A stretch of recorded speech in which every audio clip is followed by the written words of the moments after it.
로마서 8장 26절서부터 30절까지 5절만 제가 읽어보겠습니다. 이와 같이 성령께서도 우리의 약함을 도와주십니다. 우리는 어떻게 기도해야 할지도 알지 못하지만 성령께서 이 친히 이루 다 말할 수 없는 탄식으로 우리를 대신하여 간구하십니다. 사람의 마음을 꿰뚫어 보시는 하나님께서는 성령의 생각이 어떠한지를 아십니다. 성령께서 하나님의 뜻을 따라 성도를 대신하여 간구하시기 때문입니다. 하나님을 사랑하는 사람들, 곧 하나님의 뜻대로 부르심을 입은 사람들에게는 모든 것이 서로 협력해서 선을 이룬다는 것을 우리는 압니다. 하나님께서는 미리 아신 사람들을 택하셔서 자기 아들의 형상과 같은 모습이 되도록 미리 정하셨으니 이것은 그 아들이 많은 형제 가운데서 맏아들이 되게 하시려는 것입니다. 그리하여 하나님께서는 이미 정하신 사람들을 부르시고 또한 부르신 사람들을 의롭게 하시고 의롭게 하신 사람들을 또한 영화롭게 하셨습니다. 우리가 이제 보통 삼위일체 이런 말로 정리를 하기도 하지만 삼위일체라는 말은 사실 성경에는 그 자체는 없습니다. 그런데 그리고 삼위일체라는 교리는 참 그게 그 사람들이 말하는 걸 읽으면은 이해가 된 듯도 싶다가 나중에 보면 조금 헷갈리기도 해. 이 사람들이 뭐를 말을 하는 것인가 헷갈리기도 하는데 그렇게 어떤 신학적인 엄술을 가지고 이해하려고 하기보다 이제 사실 로마서 8장 같은 데가 도대체 삼위일체라고 하는 게 뭐에 대한 거냐 하는 것을 이해하는 데는 가장 적절한 데라고 생각할 수 있습니다. 성령과 하나님의 관계, 또 예수 그리스도와의 관계, 이제 이런 것들인데, 성령은 26절에 보다시피 우리를 도와주시는 분으로 나타나 있습니다. 인간에게는 도움이 필요하다. 도움도 다른 것이 아니라 하나님의 영의 도움이 필요하다.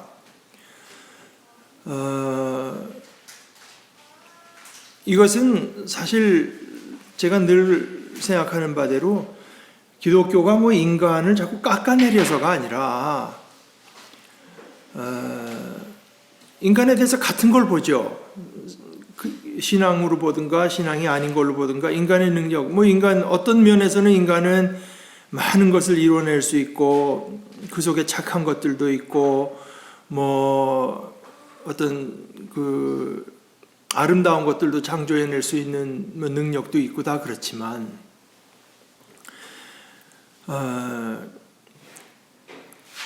우리 기독교 신앙에서 말하는 것은 인간이 고작 그 정도를 위해서 지어진 것은 아니다 하는 것 때문에 말하자면 인간의 가치라고 할까, 인간의 어떤 그 창조의 목적이라고 하는 것이 너무나 높기 때문에 그런 것으로서는 도저히 도달할 수 없는 곳에 있다고 보고 그것은 하나님의 은혜로만 우리가 얻을 수 있다고 보기 때문에 사실 기독교는 어떤 면에서는 인간에 대해서 비관적이라고 생각할 수 있지만 그 비관적이라고 하는 것은 인간의 가치를 너무나 높게 보기 때문에 이제 인간으로서는 도저히 거기 도달할 수 없다고 보는 것이지 세상이 인간을 한 100 정도의 능력이 있다고 보는 반면에 기독교는 그게 한 1이나 2밖에 이렇게 보는 건 아닙니다. 능력은 같이 보지만 어떤 기독교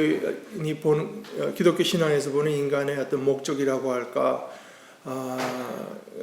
가치라고 할까 하는 것은 그보다 훨씬 더 높게 있기 때문에 거기에 도달하는 데는 하나님의 인도하심, 하나님의 도움 없이는 결코 될 수가 없다. 그래서 성령께서도 우리의 약함을 도와주십니다. 그러니까 여기서 이제 두 가지죠. 그게 싫으면 우리 인간이 약하다면 니체 같은 사람처럼 인간이 약하다는 게 싫고 그러면은 결국 인간이 저 높이 능력으로 올라갈 수는 없기 때문에 인간이 본래 그저 이 정도밖에는 안 된다고 생각하는 것밖에는 방법이 없는데, 인간이 고작 그 정도밖에 안 된다고 하는 생각은 예수 그리스도께서 십자가에 달려 돌아가시는 것으로서 우리는 받아들일 수가 없는 것이 됐습니다. 인간이 고작 그 정도밖에 안 된다고 하면은 그리스도께서 와서 돌아가실 이유가 없는 거죠. 그래서 하나님께서 결코 포기하지 않고 우리를 하나님의 자녀의 영광에까지 도달하게 하시려고 하시는데, 하나님의 자녀의 영광에 도달하는 데는 반드시 하나님의 어떤 인도하심과 주도권이 아니면 되지 않는다.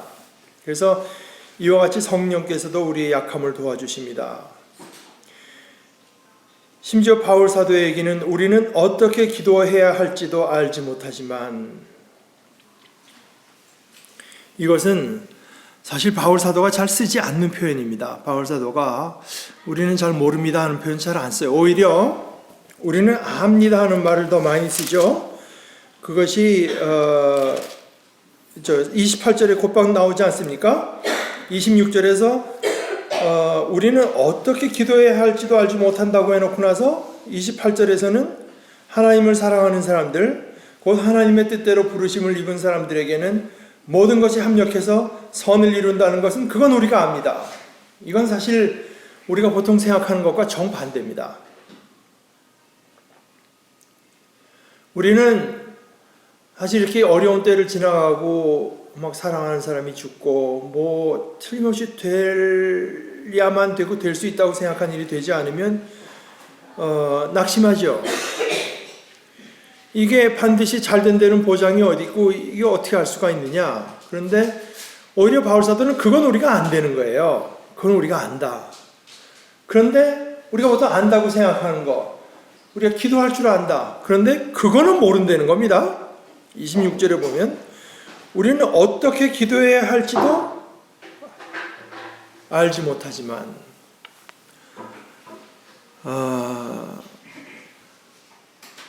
어떤 하나님께서 주신 계시의 뜻을 따라서 우리에게 닥치는 크고 작은 일들, 또는 잘 되는 것 같은 일, 못 되는 것 같은 일, 이 모든 일들이 결국은 다 합력해서 선을 이룬다고 하는 것은 우리가 믿음으로 받아들이고 수용해서 알 수 있는데요. 그런데 막상 그 전능자, 또 만왕의 왕 되신 하나님 앞에 무릎을 꿇고 나아갔을 때 그 하나님 앞에 내가 무슨 말을 할 수가 있나? 무슨 말을 해야 되나? 어떻게 기도해야 되나? 이건 모른다는 겁니다. 그 하나님 앞에 무릎을 꿇고 앉았을 때, 그 어떤 하나님의 현실 앞에 섰을 때 그냥 말문이 막혀버리는 거예요. 생각이 막혀버리고 말문이 막혀버리고 그래서 이제 제가 늘 좋아하는 비유 중에 하나가 일본의 우치무라 간조, 그 사람이 이제 자기 어떤 책을 쓰면서 맨 끝에 그런 말을 했는데, 나는 누구냐? 나는 한밤중에 일어나서 우는 어린아이다. 그러니까 밤중에 깨보니까 컴컴하고 아무도 없는 것 같으니까 웁니다. 그냥 뭘 해달라고 우는 것도 아닙니다. 뭘 달라고, 배가 고파서 뭘 어떻게 해달라고 그냥 우는 거예요. 그것이 나다. 오늘 이야기랑 사실 어떻게 보면 비슷하죠. 울지만 그것은 대상은 없는 게 아니고 뭔가 엄마를 찾는 울음이죠. 그냥 엄마를 찾는 거죠. 우리는 그냥 하나님 앞에 나아가야 되겠어서, 하나님 아니면 안 되겠어서 하나님 앞에 나가서 무릎 꿇지만 구체로 어떻게 기도해야 될지는 알지 못합니다. 그러나 우리가 기도할 때 그때 우리가 기도하는 것이 아니라 성령께서 친히 이루 다 말할 수 없는 탄식으로 우리를 대신해서 간구하세요. 우리에게 무엇이 필요한지, 우리에게 무엇이 어떻게 이루어져야 되는지를 다 아시는 성령께서 우리를 대신해서 간구해 주세요. 그러면 온갖 그 사람의 마음까지를 꿰뚫어 보시는 하나님께서는 성령의 생각이 어떠한지도 아시고, 또 성령께서 하나님의 뜻도 알고 성도의 사정도 알고 우리 내면 중심도 아는 성령께서 이제 기도해 주시기 때문에 또 뿐만이 아니라 성령만 기도하는 게 아닙니다. 저 뒤에 8장 34절, 저 뒤에 34절을 보면 누가 감히 그들을 정죄하겠습니까? 그리스도 예수는 죽으셨지만 오히려 살아나셔서 하나님의 오른쪽에 계시며 우리를 위하여 대신 간구하여 주십니다. 성령께서 하나님의 뜻을 따라서 성도를 대신하여 이루 말할 수 없는 탄식으로 친히 우리를 대신해서 간구하실 뿐 아니라 예수 그리스도도 우리를 위해서 간구하고 계신다, 기도하신다. 그래서 결국은 이루어지는 것은 하나님을 사랑하는 사람들, 곧 하나님의 뜻대로 부르심을 받은 사람들에게는 모든 것이 합력해서 선을 이룬다는 것을 우리는 압니다. 이것이 이제 사실은 전후 모든 것을 따지지 않으면 이상한 해석이 되기 쉬운 구절 중에 하나죠. 그러니까 예수 믿는 사람들은 뭐 사업이 망한 것 같았다가도 나중에 그때 안 망했으면은 그게 큰일 날 뻔했다. 그때 뭐 그래서 거기 교묘하게 되었고 사업이 다 일어섰다. 이런 식의 선을 이룬다는 뜻은 아닙니다. 그러니까 그 선이 뭐냐, 여기서 이루어지는 선이 뭐냐가 하는 게 문제인데 그게 바로 그 뒤에 나오는 얘기입니다. 하나님께서는 미리 아신 사람들을 택하셔서 자기 아들의 형상과 같은 모습이 되도록 미리 정하셨으니, 그러니까 예수 그리스도를 모든 형제 가운데 맏형제처럼, 그러니까 으뜸 가는 형제예요. 그 모든 형제들이 본받을 그런 형제로 삼은 것처럼, 그러니까 예수 그리스도를 닮은, 그러니까 자기 아들 예수 그리스도의 형상과 같은 모습이 되도록 정하셨어요. 그래서 예수 그리스도와 같은 형상, 예수 그리스도의 형상과 같은 모습이 되는 것, 그게 선입니다. 그러니까 하나님을 사랑하는 사람들, 그 하나님의 뜻을 따라서 부르심을 입은 사람들에게는 우리한테 일어나는 성공과 실패, 크고 작은 일, 뭐 이 모든 것들이 결국은 합력해서 우리로 하여금 예수 그리스도를 닮은, 예수 그리스도의 형상의 모양을 닮은 그런 어떤 그 하나님의 자녀가 되게 하신다.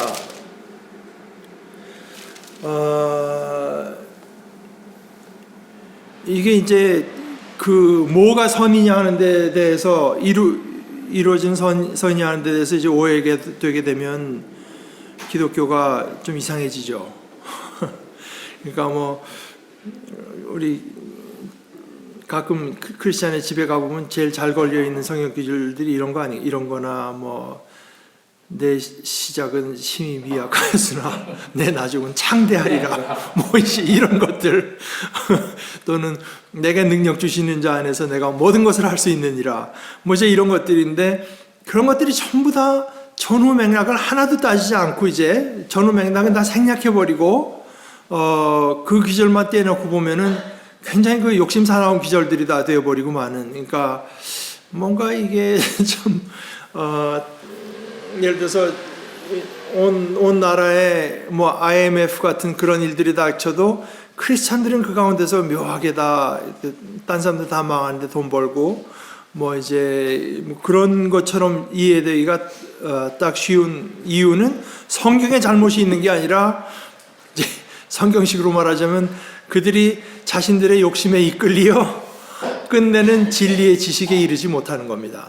그러니까 자기들이 이제 원하는 것만 그냥 성경에서 어떤 스스로 위로되는 말씀으로 이제 끄집어내가지고 일부러 거두절미하고 그 문맥을 다 떼내버리고 그저 자기의 위로를 주는 구절로 삼고 싶어 하기 때문에 그런 일들이 일어나는 거지, 사실 성경 자체에서 말하는 것은 그건 아닙니다. 예를 들어서 그 중에 또 하나가, 예를 들어서 제일 유명한 것 중에 하나가 시편 1편의 말씀인데, 저는 시냇가에 심은 나무가 시절을 좇아 과실을 맺으며 잎사귀가 풍성함 같으니 그러니까 일마다 다 말하자 만사형통하리로다, 일마다 다 잘되리로다, 이런 식의 이제 것입니다.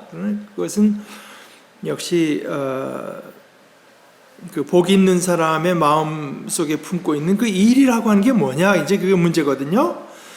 그 일이라고 하는 것이 우리 크리스찬에게 적용시켜서 말하자면, 크리스찬의 일이라고 하는 것은 나부터 시작해서 우리가 다 그리스도의 어떤 그 온전한 모습을 입어가는 거, 그것을 자기 일로 삼은 사람이 복이 있는 사람입니다. 그러니까 내가 물론 뭐 할 수만 있으면 사업이 다 잘 되길 바라고 모든 게 다 잘 되길 바라지만, 그러나 그것이 내 뜻 같지 않더라도, 그것이 뭐 내가 보통 그저 원하는 것 같지 않아도 좋습니다. 그런 것들을 통해서 결국 우리가 그리스도의 복된 모습을 얻어가기를 내가 중심으로 원합니다. 그 생각을 품은 사람들이 그게 복된 사람들이고, 그런 면에서 이제 만사형통한다고 우리는 받아들여야 될 것 같아요. 그런 면에서 오늘 이제 이 하나님을 사랑하는 사람들, 곧 하나님의 뜻대로 부르심을 받은 사람들에게는 모든 것이 서로 협력해서 선을 이룬다고 하는 것은 지금 그 시편 1편의 말씀과 연관해서 이제 그런 우리가 다 그리스도의 형상, 그리스도의 모양, 온전함을 입어가는 거라고 이해해야 된다고 저는 보고, 그것이 아니고 사업이 이런 뭐 잘 되고 뭐 그런 거라면 여러분 한번 생각해 보십시오. 성령께서 그걸 해달라고 기도하시겠는가? 과연 하나님 앞에, 그 앞에 이루 말할 수 없는 탄식으로 우리를 위해서 대신 성령께서 기도해 주실 때, 성령께서 하나님께 이 하나님, 이 사람 그 다음 달에는 클라이언트가 100명이 늘게 해 주십시오, 그걸 해달라고 성령께서 그렇게 탄식하면서 기도를 하시겠는가? 그게 무슨 탄식하면서 기도할 내용이 됩니까? 그런 것들이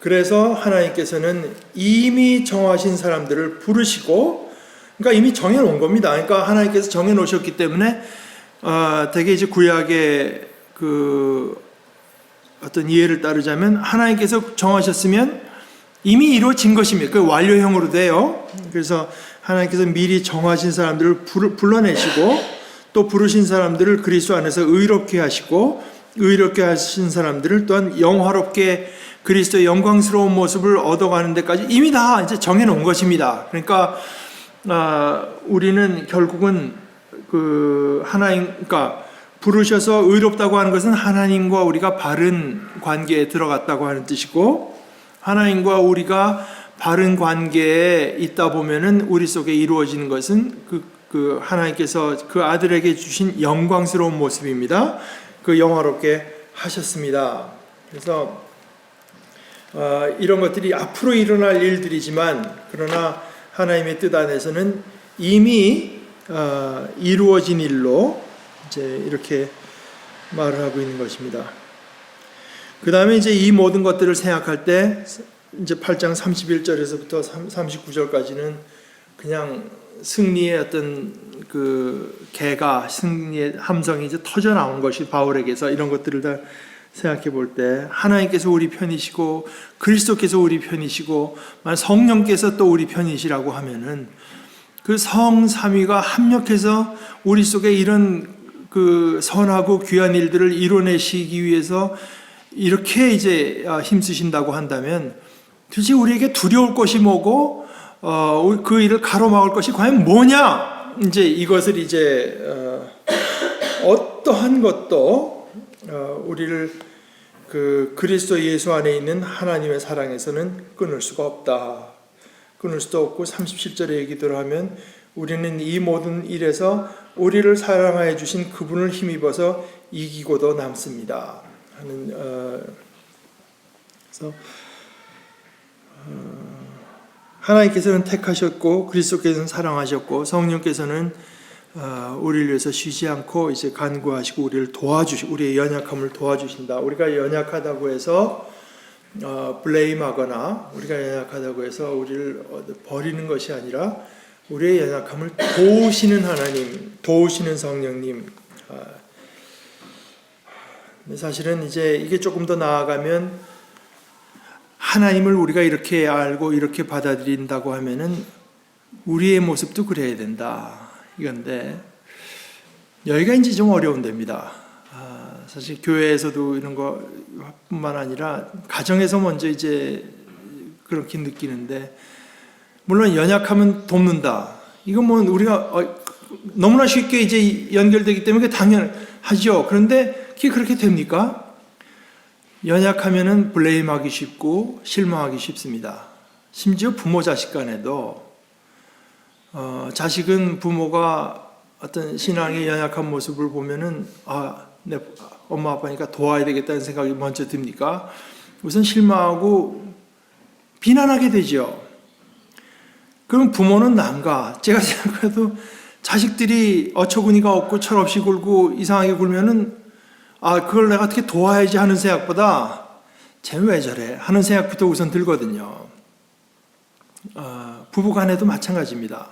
그러니까 사실 뭐 부부간이라고 하는 거는 그것을 위해서 세워주신 거라고 볼 수도 있는데, 서로 간의 연약한 존재끼리 만나서 서로 간에 도와라, 이제 그건데, 그러니까 우리가 여기서 말하긴 정말 얼마나 쉽습니까? 그러니까 서로 도와야지. 그런데 그게 뭐 막상 서로 간에 뭐 예를 들어 게으르고 뭐 또 뭐 짜증내고 이런 모습을 보면 같이 짜증이 나죠. 그러니까 이게 연약해지면은 부부간에도 자중질환이 생겨나기 마련이지 이 돕는 모양으로는 안 되지만, 그러나 이제 우리가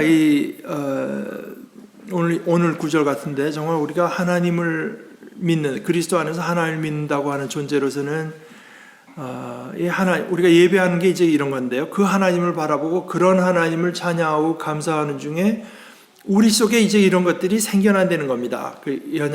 연약하니까 나의 연약함을 성령께서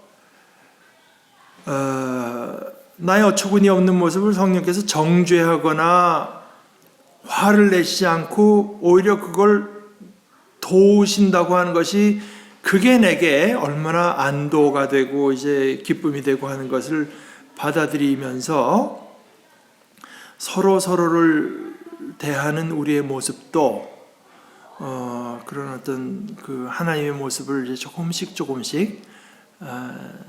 닮아가게 된다. 닮아가야 정상이다. 그러니까 예배와 우리의 삶은 그렇게 연결이 되는 겁니다.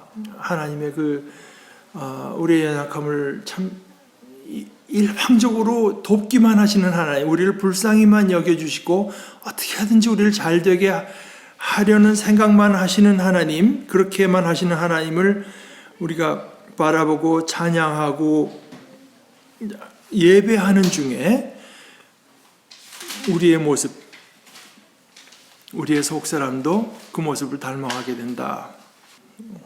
제가 아까 그 본문을 8장 끝절까지 안 읽었는데 여러분들이 그냥 한번 읽어보세요. 제가 지금 뭐 다 얘기한 셈이기 때문에 오늘 우리 8장까지 다 그냥 같이 본 것으로 하고, 여러분들이 그 나머지는 좀 읽어보시면 좋겠습니다.